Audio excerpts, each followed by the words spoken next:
अस्सलाम वालेकुम स्टूडेंट्स, बेटा कैसे हैं आप लोग। इसी लेक्चर को आगे बढ़ाते हैं। मैं हूं तैयब निसार और मैं आप लोगों को फर्स्ट ईयर केमिस्ट्री एप्टीट्यूड जो है वो पढ़ाऊंगा। एक लेक्चर हमारा हो चुका है बेटा, जिसमें हम कुछ बेसिक बातें जो हैं वो डिस्कस कर चुके हैं। इसी सिलसिले को आगे बढ़ाते हैं और थोड़ा मज़ीद और जानने की कोशिश करते हैं। तो आज के इस लेक्चर में हमने जो है वो सबसे पहले कुछ छोटे टॉपिक्स जो हैं वो डिस्कस करने हैं। जैसे सबसे पहले एटम्स, एटम, मॉलिक्यूल, आयन, ये सारी जो चीज़ें हैं ये हम इस लेक्चर में डिस्कस करते हैं। एटम, एटम क्या होता है? सबसे पहले एटम का नाम लेने वाले या एटॉमिक मॉडल देने वाले साइंटिस्ट बेटा पढ़ते हो डाल्टन्स। सही है, आपने 9th में एटॉमिक स्ट्रक्चर का टॉपिक पढ़ा था, उसमें आपने काफी सारे एटॉमिक मॉडल्स पढ़े थे। सबसे पहला एटॉमिक मॉडल जो पढ़ा था वो डाल्टन्स का पढ़ा था।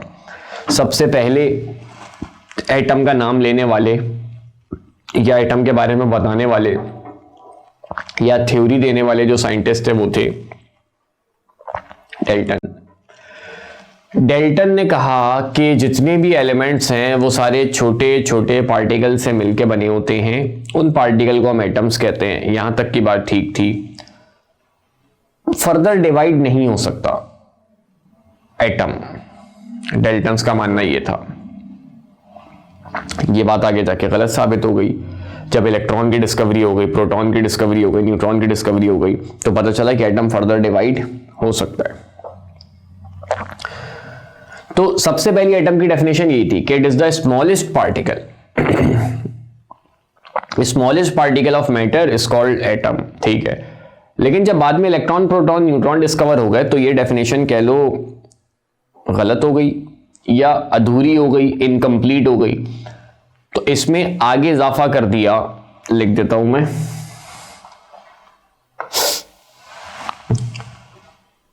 Smallest particle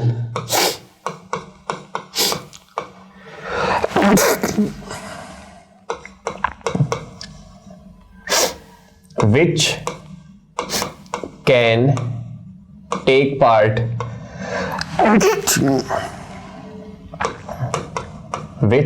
take part in chemical reaction। सही है, स्मॉलेस्ट पार्टिकल का तो वर्ड यहां भी आ रहा है, मगर आगे इजाफा कर दिया which can take part in chemical reaction, यानी वो स्मॉलेस्ट पार्टिकल है जो कि रिएक्शन में हिस्सा लेता है। इसका मतलब इससे छोटे पार्टिकल भी होते हैं मगर वो रिएक्शन में हिस्सा नहीं ले सकते। सही है, जैसे आप किसी भी रिएक्शन की इक्वेशन देखते हो, जैसे आप कहते हो कार्बन प्लस ऑक्सीजन मिलके कार्बन डाइऑक्साइड बना रहा है, तो इसमें सबसे छोटा पार्टिकल जो बेटा आपको नजर आता है वो एटम नजर आता है। जैसे कार्बन का एक एटम O2 के साथ रिएक्शन करके CO2 का एक मॉलिक्यूल या CO2 जो है वो एक कंपाउंड बना रहा है, तो इस रिएक्शन में सबसे छोटा पार्टिकल कौन है? कार्बन, कार्बन का एक एटम। तो रिएक्शन में जो सबसे छोटे पार्टिकल पार्टिसिपेट करते हैं वो एटम होते हैं। कभी आपने कोई रिएक्शन ऐसा नहीं देखा होगा, कोई इक्वेशन ऐसी नहीं देखी होगी जिसमें मैं कहूं कि एक इलेक्ट्रॉन एक प्रोटॉन के साथ मिल रहा है, कुछ बना रहा है, दो न्यूट्रॉन एक प्रोटॉन के साथ मिल रहे हैं और कुछ बना रहे हैं। इस तरह का कोई भी रिएक्शन आपने कभी भी नहीं देखा होगा, ऐसी कोई इक्वेशन आप नहीं देखते, ऐसा कोई रिएक्शन आप नहीं देखते हो। रिएक्शन में, इक्वेशन में जो सबसे छोटी चीज आ रही होती है, जो सबसे छोटा पार्टिकल बेटा आपका आ रहा होता है वो एटम होता है। तो एटम की definition, it is the smallest particle which can take part in chemical reaction, यानी स्मॉलेस्ट पार्टिकल जो रिएक्शन में हिस्सा ले वो एटम है। एक और बात एटम के बारे में,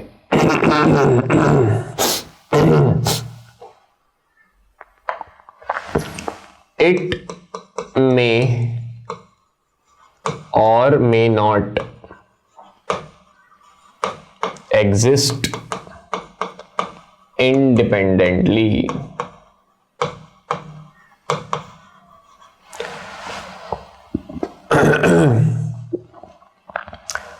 इट मे और मे नॉट एग्जिस्ट इंडिपेंडेंटली, यानी एटम इंडिपेंडेंटली एग्जिस्ट करता भी है या कर भी सकता है, नहीं भी कर सकता।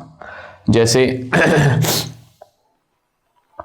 अगर हम बात करें डायमंड, आपको नॉर्मल आम हालात में, आम जिंदगी में, मतलब नॉर्मल फॉर्म में आपको नजर आता है, सही है, महंगा है तो इसलिए शायद कम नजर आता है, लेकिन नजर आता है। तो डायमंड क्या है? कार्बन। तो कार्बन सी आपको इंडिविजुअली एग्जिस्ट करते हुए नजर आता है।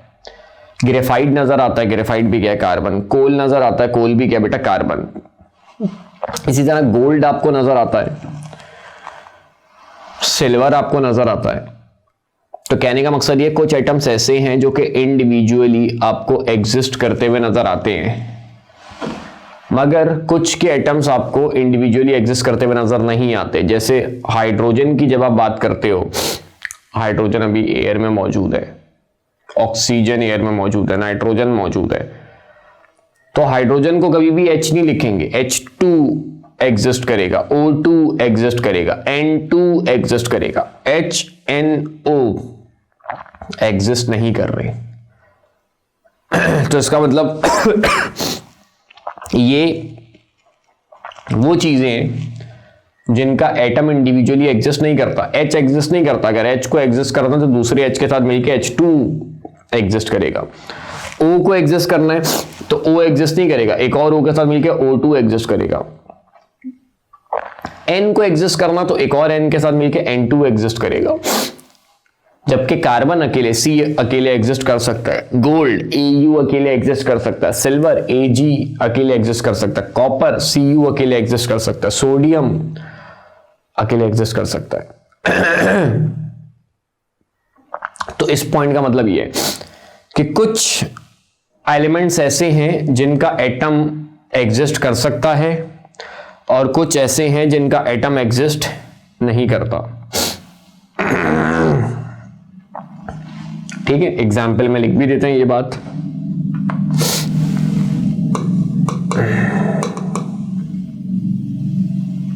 कार्बन, गोल्ड, सही है, इसी तरह हाइड्रोजन,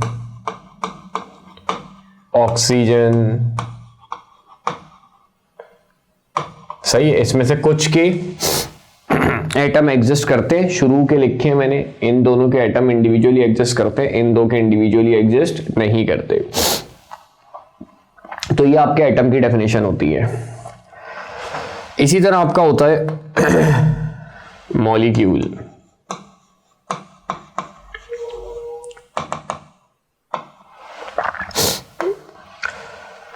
मॉलिक्यूल क्या होता है? मॉलिक्यूल के बारे में बेटा आप सब जानते हो, एटम्स को मिला दो तो मॉलिक्यूल बन जाता है। यानी एक मॉलिक्यूल में दो या उससे ज्यादा एटम्स सारे होते हैं, दो या उससे ज्यादा एटम्स को एक साथ मिला दो तो मॉलिक्यूल बन जाता है। H और H को मिला दो तो H2 एक मॉलिक्यूल है, O और O को मिला दो O2 एक मॉलिक्यूल है, कार्बन और दो ऑक्सीजन को मिला दो CO2 एक मॉलिक्यूल है, दो हाइड्रोजन एक ऑक्सीजन को मिला दो H2O एक मॉलिक्यूल है।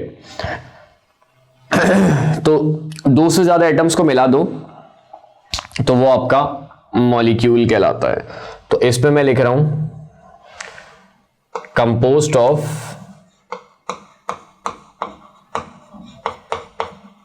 2 और मोर एटम्स।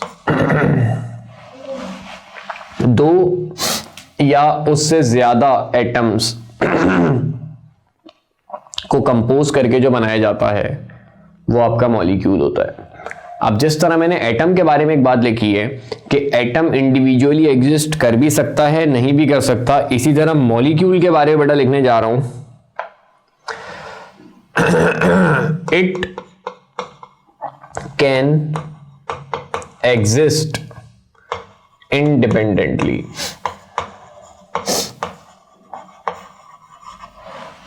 मॉलिक्यूल जो है वो आपका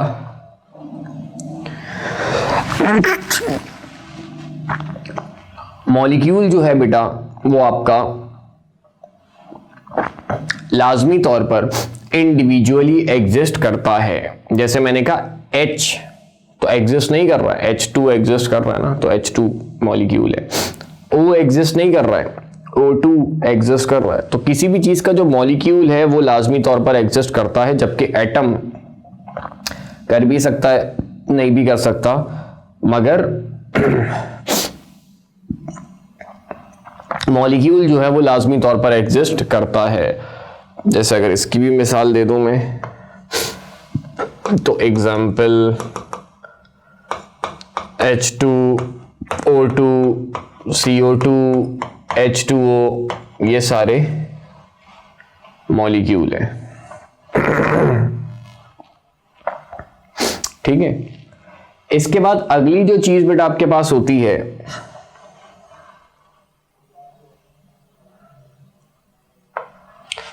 वो होते हैं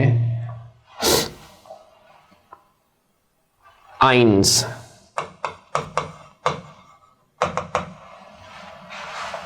सही, एटम हो गया, मॉलिक्यूल हो गया, आइन हो गया।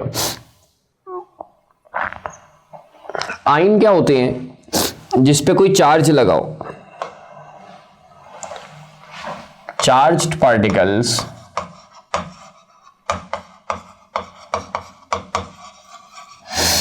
उन्हें हम आइंस कहते हैं। सही है। एटम के ऊपर चार्ज लगा हो तो एटॉमिक आइन कहलाता है, मॉलिक्यूल के ऊपर चार्ज लगा हो तो मॉलिक्यूलर आइन कहलाता है। सही है, बस चार्ज आ जाए। देखो न्यूट्रल है, सिंगल है तो एटम है, मिलके बन रहा है तो मॉलिक्यूल है। अगर उस पर कोई चार्ज लगा दो तो फिर वो क्या बन जाता है बेटा? आइन बन जाता है। सही है। इसकी भी अगर मैं एग्जांपल दूं,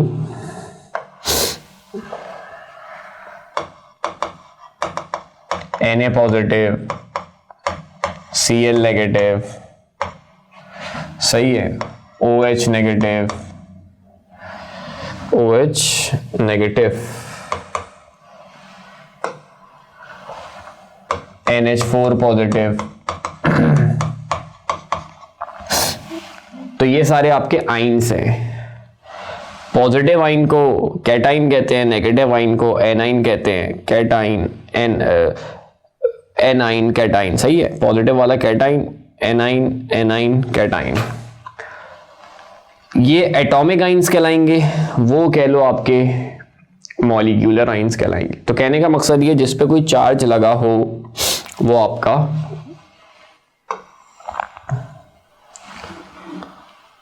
आइन कहलाता है। सही है, जिस पे कोई चार्ज लगा हो वो आपका आइन कहलाता है। इसके बाद एटॉमिक मास।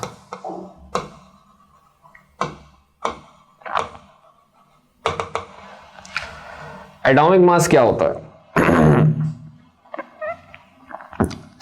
नाम से पता चल रहा है, एक एटम का मास जो है वो एटॉमिक मास कहलाता है। अब हम कहते हैं कि भाई जैसे किसी भी एलिमेंट का एटॉमिक मास हमें बताना हो तो अब उस एलिमेंट में काफ़ी सारे एटम्स आ रहे होते हैं। जैसे हम कहते हैं कि भाई हाइड्रोजन का एटॉमिक मास 1 होता है, ऑक्सीजन का एटॉमिक मास 16 होता है, सोडियम का 23 होता है, सल्फर का 32 होता है, कैल्शियम का 40 होता है। तो ये सारे एटॉमिक मासेस हमने कैसे निकाले? ये सारे एटॉमिक मास हमने ऐसे निकाले कि किसी भी एलिमेंट की हम बात करें तो वो काफ़ी सारे एटम से मिलकर बना होता है और उसके सारे एटम्स एक जैसे नहीं होते। एटम्स की पहली थ्योरी थी डेल्टन की, जो ये मानती थी कि एक एलिमेंट के सारे एटम्स एक जैसे होते हैं। ये बात बाद में जाके गलत साबित हो गई जब आइसोटोप्स की डिस्कवरी हुई। आइसोटोप्स बेसिकली सेम एलिमेंट के वो एटम होते हैं जिनके मासेस डिफरेंट होते हैं। तो कहने का मकसद ये है कि एक एलिमेंट में डिफरेंट तरह के जो हैं वो आपके एक एलिमेंट में डिफरेंट तरह के आपके एटम सारे होंगे। जैसे मिसाल के तौर पर हाइड्रोजन की मिसाल लेता हूं।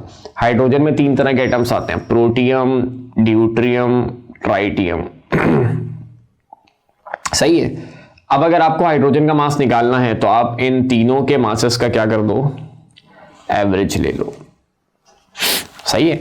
जिस तरह आपकी एसएससी की परसेंटेज बनी है, आपने 9th में बोर्ड के पेपर दिए, मैट्रिक में बोर्ड के पेपर दिए, तो आपका मैट्रिक की जो परसेंटेज है, एसएससी की जो परसेंटेज है, वो कैसे आएगी? 9 की परसेंटेज और मैट्रिक की परसेंटेज का एवरेज लेने पे। इसी तरह फर्स्ट ईयर के पेपर दोगे, सेकंड ईयर के पेपर दोगे, तो एचएससी इंटरमीडिएट की जो परसेंटेज है वो कैसे आएगी बेटा? फर्स्ट ईयर और सेकंड ईयर की परसेंटेज का एवरेज लेने पे। इसी तरह एक एलिमेंट में 3 तरह के एटम्स अगर आ रहे हैं, आपको उस एलिमेंट का एवरेज एटॉमिक मास निकालना है, तो आप उन तीनों के मासेस का क्या ले लो बेटा? एवरेज ले लो। सही है, मीन ले लो, तो आपके पास उस एलिमेंट का एटॉमिक मास आ जाता है। तो जैसे हम हाइड्रोजन की बात करते हैं, प्रोटियम होता है, इसका मास 1 होता है, ड्यूट्रियम होता है, इसका मास 2 होता है, ट्राइटियम होता है, इसका मास 3 होता है। तो इन तीनों के मासेस का जब आप एवरेज लोगे तो आपका आंसर 1 पॉइंट समथिंग आता है, जिसको हम राउंड ऑफ करके 1 भी कह देते हैं। तो इस तरीके से हाइड्रोजन का एटॉमिक मास निकाला जाता है 1।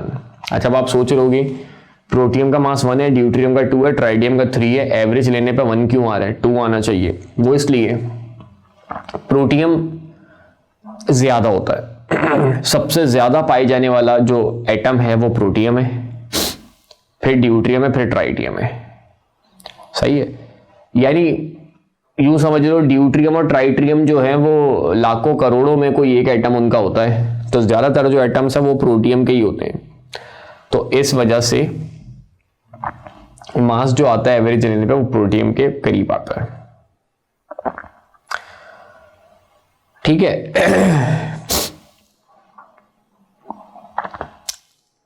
तो एटॉमिक मास में बता रहा था, एक एलिमेंट में जितने तरह के एटम्स आ रहे हो उन सब के मासेस को क्या कर दो बेटा? आप एवरेज कर दो, तो आपके पास उस एलिमेंट का एटॉमिक मास आ जाता है। अब सवाल यह है कि उन एटम्स के, वो जो डिफरेंट एटम्स आ रहे हैं, वो जो आइसोटोप्स आ रहे हैं, उनके मासेस हमने कैसे कैलकुलेट किए? जैसे मैंने कहा प्रोटियम का 1 होता है, ड्यूट्रियम का 2 होता है, ट्राइडियम का 3 होता है। वो कैसे कैलकुलेट किए? वो कैलकुलेट किए बेटा कार्बन 12 के मास से कंपेयर करके। भाई किसी भी चीज का जब मास निकाला जाता है तो किसी स्टैंडर्ड चीज से कंपेयर करके निकाला जाता है ना। जैसे मैं कहूं 1 किलो आलू अगर मैं खरीदने गया सब्जी वाले के पास, मैंने उसको कहा 1 किलो आलू दे दो, तो वो क्या करेगा? 1 किलो का ब्लॉक एक तराजू पे रखेगा और दूसरे तराजू पे आलू डालता जाएगा। जैसे ही दोनों बराबर हो जाएंगे बोलेगा 1 किलो आलू हो गए। सही है, अब तो खैर डिजिटल आ गए हैं, लेकिन एक पुराने तरीके की मैं बात कर रहा हूं। तो 1 किलो के ब्लॉक एक स्टैंडर्ड बना हुआ था, उससे तोलते थे। बिल्कुल इसी तरह एटम का मास निकालना है तो एटम इतना वजनी तो नहीं होता कि 1 किलो के ब्लॉक से तोलोगे। तो एटम के लिए साइंटिस्ट ने स्टैंडर्ड बना दिया किसको? कार्बन 12 को। कह दिया इसका मास 12 होता है। जैसे मान लो ये कार्बन है, ये कार्बन 12 है, साइंटिस्ट ने बोला इसका मास 12 है, 12 AMU है, 12 एटॉमिक मास यूनिट है। अब मैं आपसे कहूं 1 एटॉमिक मास कितना होगा? इसका मास 12 है, 1 कितना होगा? इस मास के 12 हिस्से कर दो, 12 इक्वल हिस्से कर दो, तो जो एक हिस्सा होगा वो 1 एटॉमिक मास होगा। ऐसे ही होगा। इसका मास 12 है, ठीक है, मुझे एक निकालना है, 1 एटॉमिक मास निकालना है, तो उसको 12 से डिवाइड कर दूंगा, मतलब इस मास के 12 हिस्से करूंगा, तो वो जो एक हिस्सा होगा वो 1 एटॉमिक मास के बराबर होगा। तो किसी भी एटम का, किसी भी आइसोटोप का जब मास निकाला जाता है तो वो उस एक हिस्से से कंपेयर करके निकाला जाता है। जैसे मान लो प्रोटियम का मास निकालना है, तराजू के एक हिस्से में प्रोटियम डाला। अच्छा, वैसे तराजू पे नहीं रखते इसको, मैं एक मिसाल दे रहा हूं तुम लोगों को समझाने के लिए कि कैसे करते हैं। तराजू के एक हिस्से पे प्रोटियम डाला और दूसरे हिस्से पे ये जो इसके 12 हिस्से किए थे ना, एक हिस्सा डाला। एक हिस्सा किसके बराबर था? 1 AMU के बराबर था। तो जैसे ही इसको रखा दोनों लेवल कर गए, तो इसका मतलब हमने कहा प्रोटियम का मास 1 होता है। फिर ड्यूट्रियम को डाला, यहां से एक हिस्सा डाला बराबर नहीं हुआ, दूसरा हिस्सा डाला बराबर हो गया, तो इसका मतलब ड्यूट्रियम का जो मास है बेटा वो 2 AMU होता है। ट्राइटियम रखा, 1 2 3 डालने पे बराबर हुआ, तो कहा ट्राइटियम का मास 3 AMU होता है। तो किसी भी एटम का, किसी भी आइसोटोप का मास कैसे निकाला जाता है? कार्बन 12 के मास से कंपेयर करके। सही है। अगर उसके मास के 1/12 मास आएगा तो उसका मतलब 1 है, इसका डबल होगा तो 2 है, 3 गुना होगा तो 3 है, 4 गुना तो 4 है, एंड सो ऑन। इस तरीके से इससे कंपेयर करके हम किसी भी एटम का, किसी भी आइसोटोप का मास निकालते हैं, और फिर उस एलिमेंट के अंदर जितने आइसोटोप्स आ रहे हो उन सब के मासेस निकाल लो कार्बन 12 से कंपेयर करके, फिर उन मासेस का बेटा क्या ले लो, एवरेज ले लो। तो आपके पास एटॉमिक मास आ जाता है उस एलिमेंट का। ठीक है, तो यही बात मैं इंग्लिश में लिख रहा हूं, ये डेफिनेशन आप लोगों ने इंग्लिश में पढ़ी होगी, अभी लिखूंगा तो याद आ जाएगी। It is the average mass of natural mixture of isotopes as compared to the mass of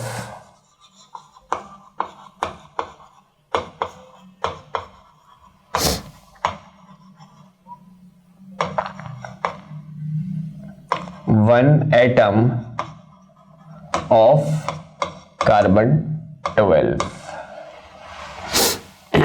ठीक है,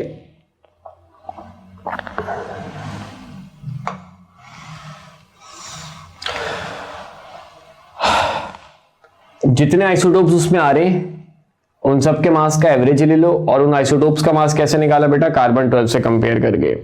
तो यह आपके किसी भी एलिमेंट का एटॉमिक मास कहलाता है। जैसे हाइड्रोजन का एटॉमिक मास हम कहते हैं 1 है, ड्यूट्रियम का कहते हैं, ड्यूट्रियम कह रहा हूं सॉरी, सोडियम का कहते हैं 23 है, कैल्शियम का कहते हैं 40 है। तो वो इस तरीके से निकाला जाता है। सही, इसका फॉर्मूला भी मैं लिखवाऊंगा अगली क्लास में, कैसे निकाला जाता है इसके थोड़े एक आध सवाल भी कर लेंगे अगले लेक्चर में, मैं उसको आप लोगों को बताऊंगा। इसके बाद बेटा बात करते हैं मॉलिक्यूलर मास की।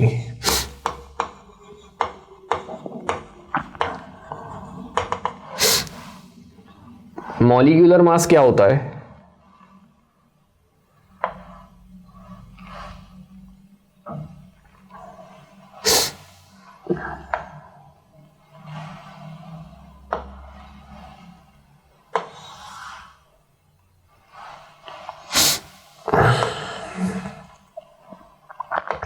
मॉलिक्यूलर मास होता है, it is the sum of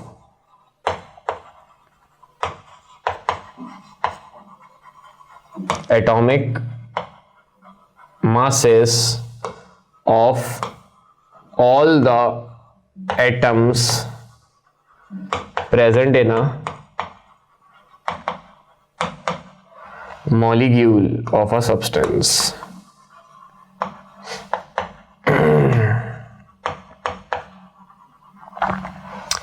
सही है, मॉलिक्यूलर मास नाम से पता चल रहा है, मॉलिक्यूल का मास, मॉलिक्यूल का जो मास है बेटा वो कहलाता है मॉलिक्यूलर मास।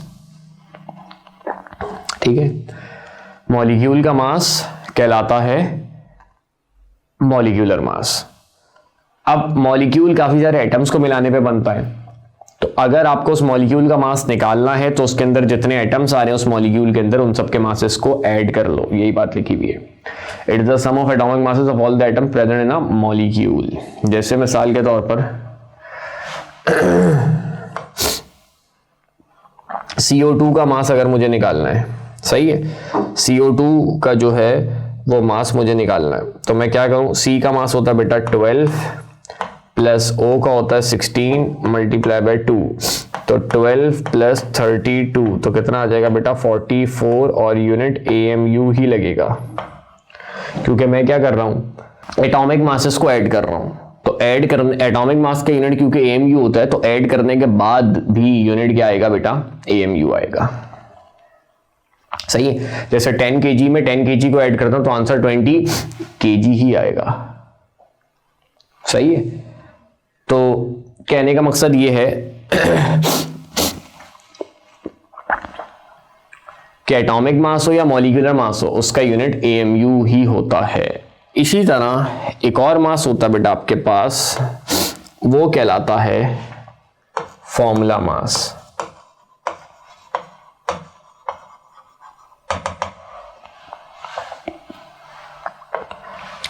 फॉर्मूला मास क्या होता है, सेम डेफिनेशन है, बस एक चीज का फर्क है, it is the sum, it is the sum of atomic masses of all the atoms present in a formula unit of a substance। ठीक है, सिर्फ एक चीज का चेंज आया बेटा, क्या? मॉलिक्यूल की जगह फॉर्मूला यूनिट आ रहा है, बस। मॉलिक्यूलर मास मॉलिक्यूल का होता है और फॉर्मूला मास फॉर्मूला यूनिट का होता है। जैसे इसकी भी एग्जांपल देख लो, से NaCl का निकालना है, सही है। NaCl का अगर मुझे निकालना है तो Na का बेटा 23 होता है, Cl का 35.5 होता है, ऐड करने पे मेरा आंसर 58.5, और क्योंकि एटॉमिक मासेस को ऐड कर रहा हूं तो यूनिट इसका भी AMU ही आएगा। अब आप लोग सोच रहे होंगे फर्क क्या है, इसमें भी तो वही काम किया और इसमें भी वही काम कर रहे हैं, तो दो अलग अलग नाम देके बेकार में जिंदगी को मुश्किल क्यों बनाया गया है? तो वैसे तो दोनों का मतलब बेटा एक ही होता है, आगे जाके आप दोनों को मिला भी सकते हो, मॉलिक्यूलर मास फॉर्मूला मास कोई भी वर्ड आप इस्तेमाल कर सकते हो। लेकिन यहां क्योंकि आप बेसिक चीजें पढ़ रहे हो तो जाहिर है आप इनका फर्क पढ़ रहे हो। तो इनमें फर्क ये होता है बेटा, मॉलिक्यूलर मास नाम से पता चल रहा है, मॉलिक्यूलर मास जो है वो मॉलिक्यूल का होता है, यानी मॉलिक्यूलर कंपाउंड का होगा, या यूं कह लो कोवलेंट कंपाउंड का होगा, या ऑर्गेनिक कंपाउंड का होगा। अगर वो कंपाउंड आपका आयनिक है, जैसे कि NaCl है, NaCl की अगर हम बात करें तो Na पॉजिटिव होता है और Cl नेगेटिव होता है, तो ये आपका आयनिक कंपाउंड है। तो इसका जो सिंगल यूनिट होगा उसे हम मॉलिक्यूल नहीं कहेंगे, उसे हम फॉर्मूला यूनिट कहेंगे। तो इसका जो मास होगा वो लाजमी बेटा फॉर्मूला मास कहलाएगा। ठीक है, बात समझ में आ रही है?